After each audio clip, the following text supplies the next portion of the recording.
There's so much that I want to talk to you about, so much to even look forward to before these November midterm elections, a lot of politics happening. But I want to talk to you about the news of the day. We all more or less woke up to the news about the state of the economy.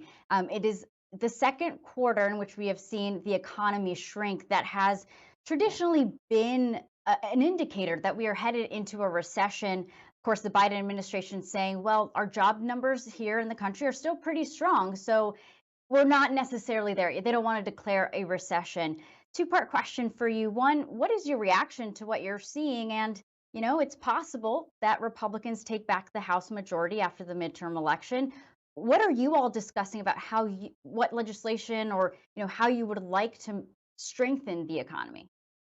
Absolutely. Well, I think this morning's news about meeting the criteria of a quote unquote technical recession wasn't really a surprise for anybody, Republican or Democrat. And, we get into this game of, definitions and is this technically a recession? I can tell you, having been back home and talking to constituents, it has been a recessionary type environment for a while. When I have seniors that are making the decision between gas or groceries, they're facing increased pressure on a fixed income to make rent. These are real life issues that everyone back home and really across America, we've all been feeling the squeeze.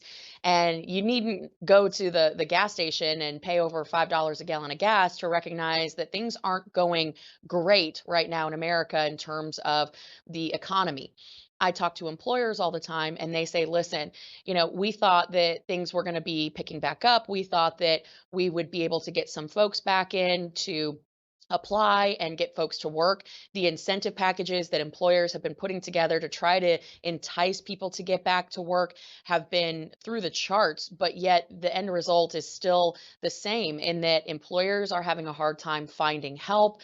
Our folks on fixed incomes are really getting squeezed the hardest. Those lower and middle class Americans that are working class families, they're feeling the squeeze. This is back to school time. I've got moms calling me saying it's over $600 per child in just back to school supplies. I don't think anyone is shocked by this news. So it's pretty clear that we've got a lot of work to do here at home and that the policies that the Biden administration is pushing forward just aren't working. They're missing the mark.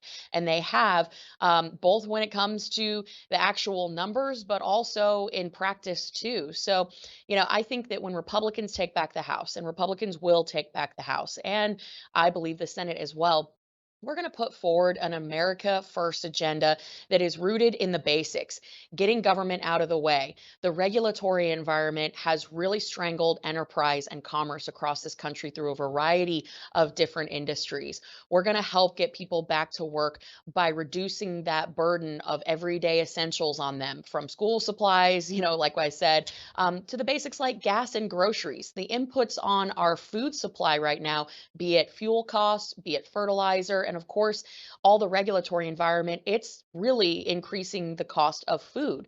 So we're going to focus on lowering gas prices, getting people back to work, and really unleashing the economic opportunity that we have here in this country. And I think that there's no better country in the world that can produce energy, and we are an energy economy.